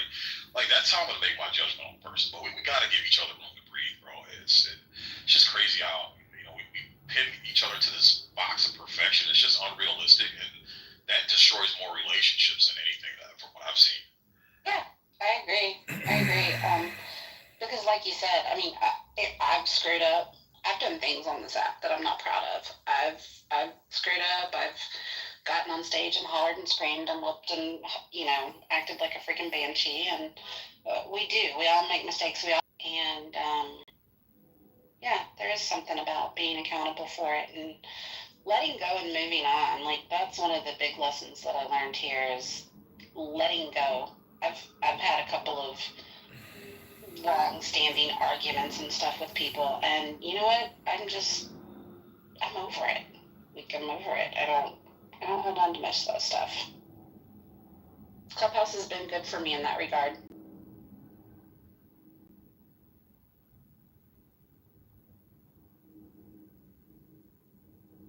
Well, it always begs the question, what is the golden rule? Then who here thinks that treat others the way you want to be treated is the golden rule, which is treat other people with respect?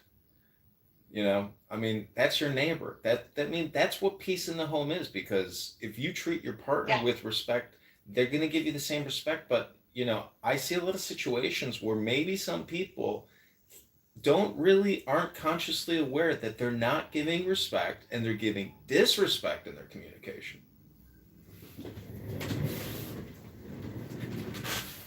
I'm not sure that they're not consciously aware. Sometimes I think they're very aware.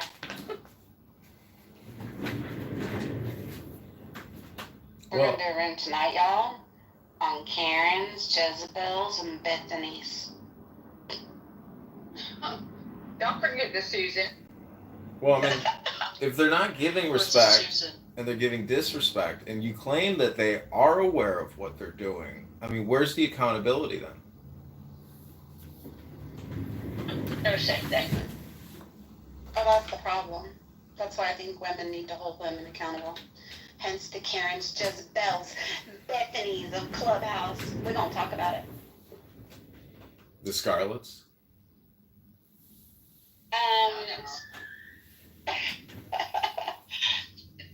Scarlett's going to help. We have an all-star cast, an all-star modcast. I think it's going to be Scarlett and myself and possibly Edie and MG and Elle. It's going to be an all-star cast, y'all.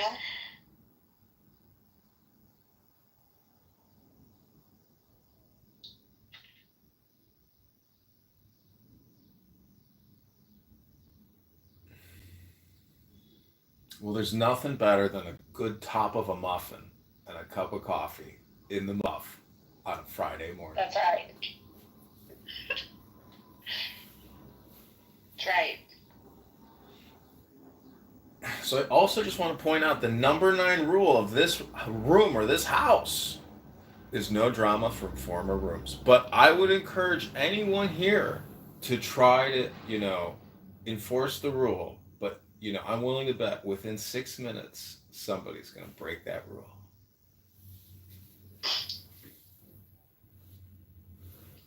Oh no, this room's kind of winding down, John. You might lose that bit. Oh, well, I could break the rule. Well, there is that. It sounds like you want to, because it's brought it up. So, I is there something else you want to speak of? I'll tell you some drama, John. This was a while ago, but preservation of the human race, and you were up there talking, and I said something about, not appreciating being recorded. I understand you can do it, understand it. Can you, I said, I'm just not going to talk if I think you're in the audience. You're like, you can't stop me. I'm going to find, it was like you were going to find a way. And I just thought it was pretty hilarious. Yeah, force to be reckoned. Yeah, I try not to let any kind of verbal or written attack on me go unanswered. And yesterday I really got into it with somebody on X, and I said, you're insulting my honor and my dignity. And, dignity is an important word because not a lot of people really have meditated on what dignity is, where it comes from, what's the source, or what is your dignity, or what you're willing to sell yourself for. Everyone sells themselves every single day in the workplace. So my question to the room is, what is your dignity? My dignity is, I think, aligns a lot with how I make people feel. I don't want to be that person that makes somebody have a shit day generally. I don't want to be that person that makes somebody even feel unseen. More than what I do, I don't know. I just want to be nice to people. Well, for every action, there is an opposite and equal reaction. King Nav, I'm wondering if I could ask you a question. What's your dignity, King Nav?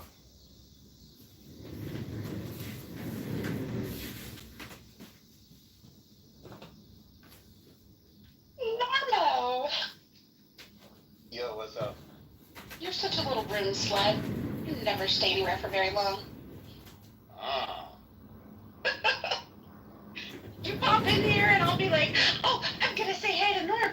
And I look and you're gone. And I'm like, God, he never sticks around. Pour me a martini and threaten me with a good time. Yep, he's always bouncing around. I'm just like, missed him again. You're in, you're out. I guess I have like some kind of an extreme case. I like modding 3 rooms at a time. But I don't think I've ever hit 4. Is that what it is? You're mod or El Normal. That's what we call it. Yeah. I'm like, we must just bore the shit out of him. He's literally not in here for 30 seconds. He's like, peace, I'm out. El Normal, I'm wondering if you could read... Oh, he left. See? He's like, I'm done. Got my green bean and I'm out. He's a 60-second in the muff kind of guy. Yeah. Gone in 60 seconds. We have those.